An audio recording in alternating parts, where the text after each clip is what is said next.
Chosen ones, the cost of not locking in is that you'll spend the rest of your life clocking in. Valerie, talk to him. If you don't lock in, you will always be clocking in.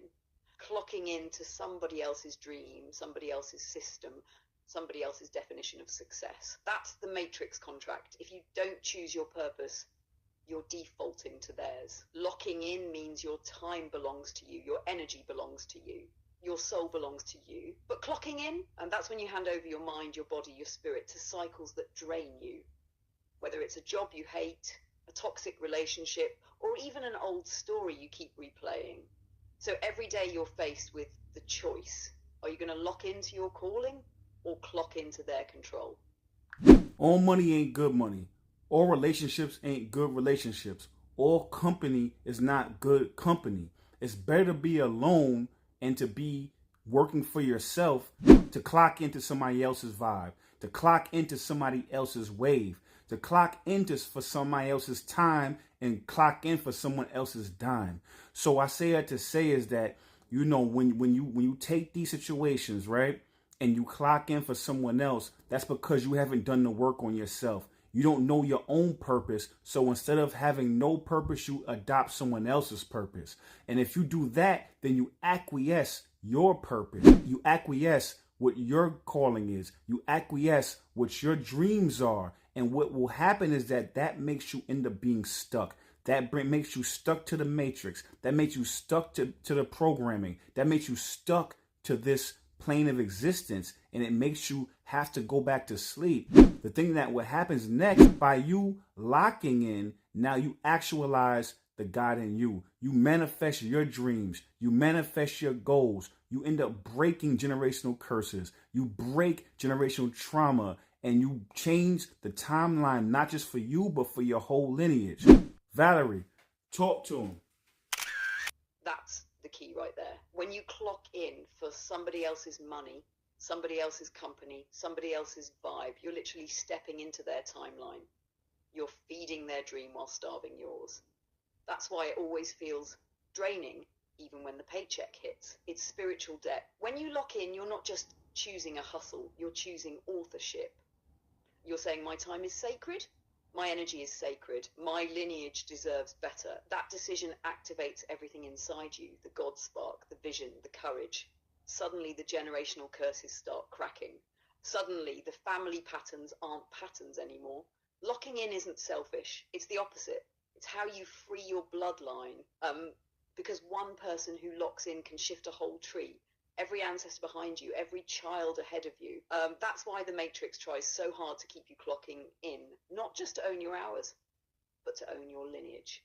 So when you feel that tension, the pull between comfort and calling, remember, every time you lock in, you're choosing freedom, not just for you, but for everyone connected to you. All right, chosen ones, I'm going to give you a little, little free game right here. So, I'm going to break down the way that this works. And when I say this, I mean business, right? So say you go and you go get a check and you work for the man, you work for the matrix and all that, right?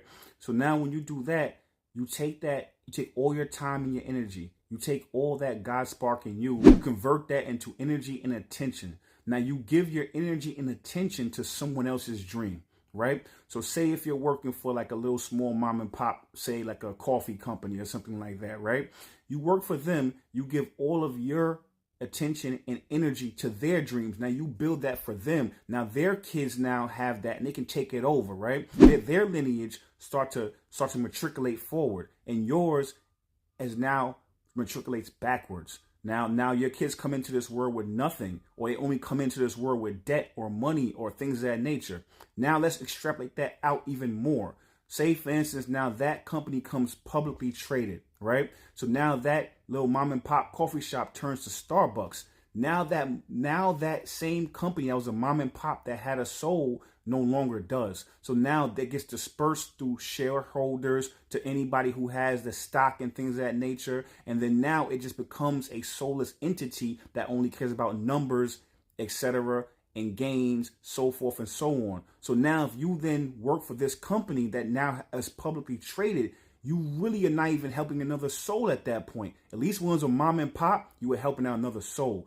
Now you're literally just helping a soulless entity, a corporation that is siphoning your energy. And then what do you have to show for it? A couple of stock options, couple of extra dollars. You know what I'm saying? What did you spend your life doing other than making something else and someone else grow that wasn't part of your code? It wasn't part of what your goal was. Valerie, talk to him. First, it seduces you with security. A mom and pop job feels cozy. You're helping a family, a face, a name, but the trade is still the same. Your soul energy for someone else's dream. Then those small dreams get swallowed by bigger ones. The shop you clock into today becomes a franchise tomorrow.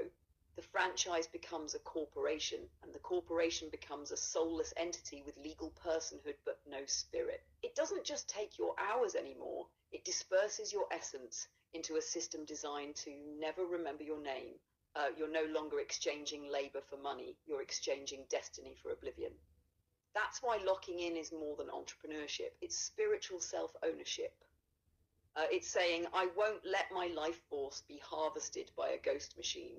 It's refusing to pour your light into something that can never feed you back. Because when you lock in, even if it's small at first, you're planting seeds in soil that belongs to you. Your effort compounds into mastery. Your mastery turns into a path. And that path becomes a timeline that's alive instead of hollow. So the real question for every chosen one is this. Are you clocking into a ghost machine or are you locking into a living vision? Yo, my grandfather used to say, I'm too big of a hog to be a pig. I don't really know what that shit meant if I'm keeping a band with you, but I know what he meant to say. I don't know what he means, but I know what he means, if you know what I mean. End of the day, he's too big to be able to be playing small. That's pretty much the gist of what he meant. I just like the way it sounds. But he's too big to be playing small. And you are too big to be playing small. You are literally a chosen one. Your goals, your destiny is way bigger than working for a soulless entity. Way bigger than working for a soulless corporation. Way bigger than trading your time because you're lonely. Way bigger than hanging around bad company and bad energy just because you want some type of company. You are way more than that, chosen one. And I know that. Valerie, talk to him. When he said, I'm too big of a hog to be a pig, what he was really saying is the same thing you're telling them right now.